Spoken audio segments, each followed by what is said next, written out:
Bismillahirrahmanirrahim.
Assalamualaikum warahmatullahi wabarakatuh.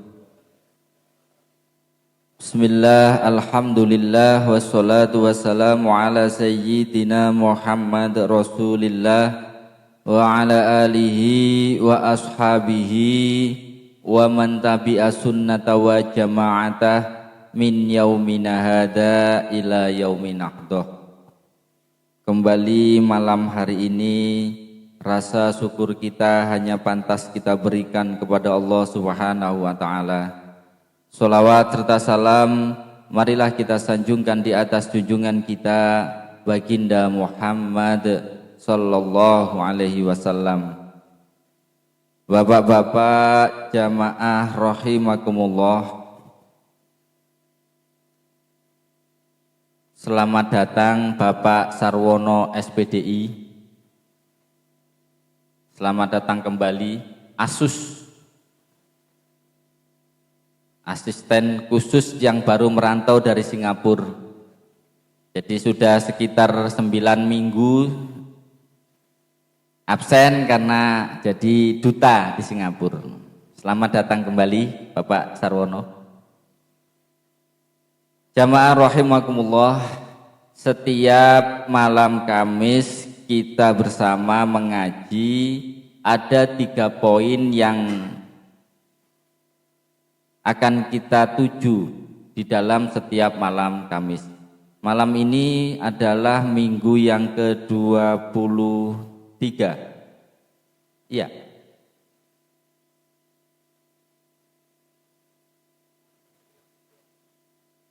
Yo kacak Didi. Malam atau minggu yang ke-22. Alhamdulillah sampai malam hari ini kita semua masih dapat istiqomah meskipun ada 1-2 yang berhalangan hadir, tapi alhamdulillah pengajian kita masih istiqomah kita lakukan setiap malam Kamis.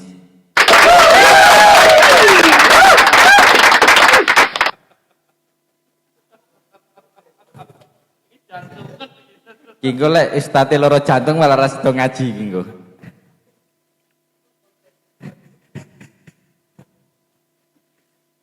Kembali saya sampaikan, setiap malam Kamis ada 3 poin yang akan kita capai. Yang pertama, setiap malam Kamis ada tholabul ilmi. Jadi ada ilmu yang disampaikan supaya majelis kita ini menjadi majelis taklim. Karena namanya majelis taklim harus ada ilmu yang disampaikan.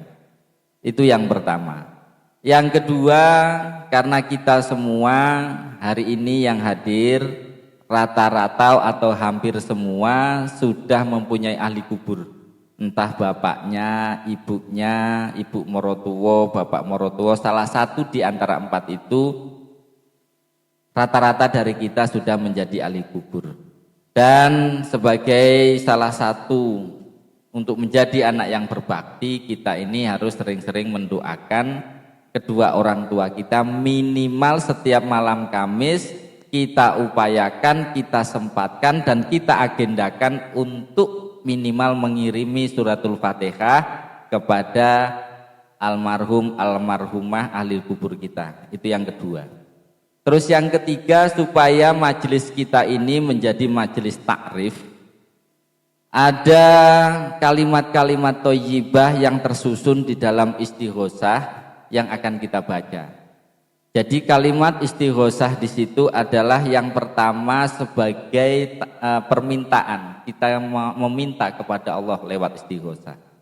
Dan yang kedua, dengan istighosah kita memintakan ampun atas dosa-dosa kita. Jadi 3 poin itu yang harus sedikit demi sedikit atau setitik-setitik kita dapatkan di dalam setiap malam Kamis. Jadi ilmunya dapat, ngirimi doa kepada orang tua ahli kubur ya dapat, kemudian kita membaca kalimat thayyibah lewat istighosah yang dapat. Karena waktu kita kalau malam tidak panjang, kurang lebih 1 jam harus dibagi menjadi 3. Jadi 3-3-nya supaya dapat. Setuju? Malam hari ini sudah masuk pada bulan Sya'ban. Hari ini kurang, insya Allah tanggal 3 Sya'ban. Bulan Sya'ban adalah salah satu bulan yang dimuliakan oleh Allah selain bulan Rajab, bulan Muharram, bulan Dzulhijjah, dan bulan Sya'ban. Jadi salah satu bulan yang dimuliakan oleh Allah adalah bulan Sya'ban. Sehingga banyak atau ada beberapa amalan-amalan yang bisa dilakukan oleh semua umat Islam di dalam bulan Sya'ban. Yang paling kita ingat, mungkin yang sering kita baca di dalam bulan Sya'ban ada namanya malam nisfu Sya'ban. Malam nisfu Sya'ban, yaitu malam ke-15 di bulan Sya'ban. Itu sudah sebenarnya kalau di pondok-pondok pesantren atau di kalangan-kalangan umat masyarakat terdahulu sudah banyak yang melakukan amalan-amalan di malam bulan nisfu Sya'ban. Yang pertama itu bisa dengan cara habis sholat maghrib berjamaah, kemudian membaca surat Yasin 3 kali, kemudian berdoa.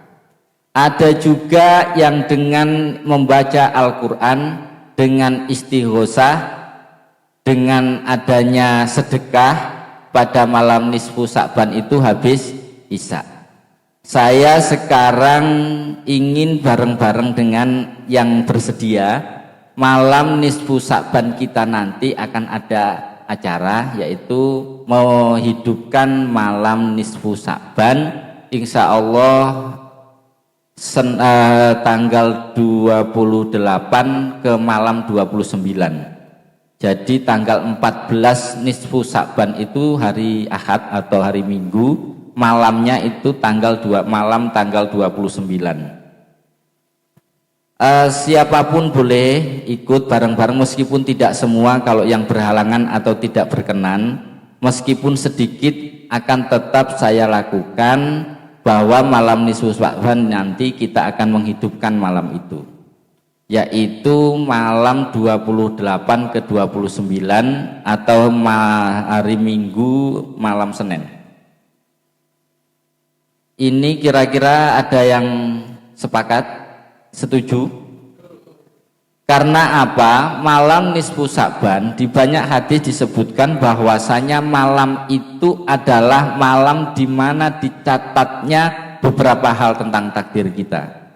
Jadi yang kemarin sudah saya sampaikan bahwa semenjak umur bayi janin 120 hari itu ditentukan secara garis besar, secara global tentang rezekinya, ajalnya, amalnya, dan nasibnya Nah, setiap tahun itu diterangkan di dalam catatan-catatan itu yang akan terjadi pada tahun ini. Itu catatan itu adalah ditulis malam nisfu Sa'ban. Jadi malam nisfu Sa'ban itu adalah malam di catatannya amal atau apapun yang bertepatan dengan takdir kita selama 1 tahun ke depan. Jadi di malam itu kita dianjurkan untuk memohon kepada Allah, meminta kepada Allah takdir-takdir yang baik. Dengan cara apa? Ya dengan tawasul, dengan membaca Al-Quran, dengan istighosah, dengan sedekah, dan yang terakhir dengan doa. Jangan lupa karena doa adalah intisari dari sebuah ibadah. Ibadah itu intisarinya ya doa. Jadi orang yang tidak pernah berdoa itu sombong, merasa dirinya hebat. Makanya dengan berdoa Allah ini senang kalau hambanya meminta dan pasti dikabulkan. Karena apa? Ada 4 malam yang pasti dikabulkannya doa.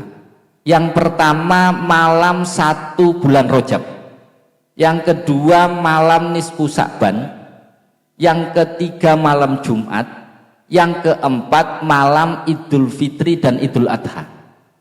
Itu dimana doa-doa tidak akan pernah ditolak oleh Allah, pasti diijabah.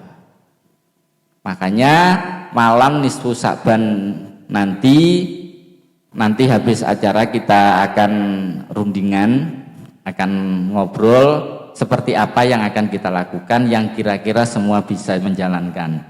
Karena bayangan saya kalau habis maghrib kita baca surat Yasin 3 kali terus berdoa waktunya sangat sempit. Dan lain-lain nanti kita bahas setelah pengajian. Setuju? Sebentar. Jadi hari ini adalah sudah masuk Sa'ban untuk menuju bulan Ramadan.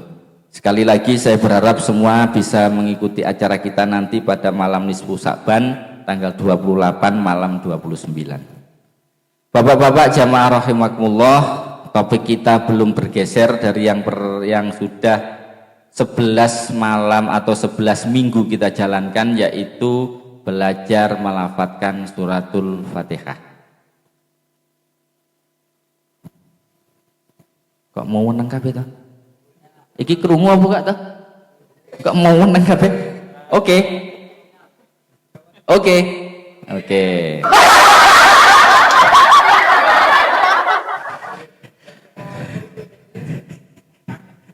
Iki malah sepot jantung iki malah.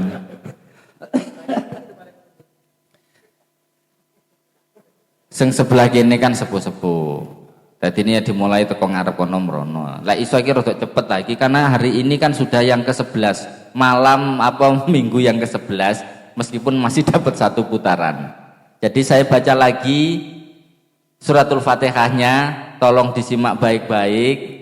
Saya yakin dengan sudah beberapa kali, mudah-mudahan tingkat kesalahannya sedikit, syukur-syukur sudah mendekati benar.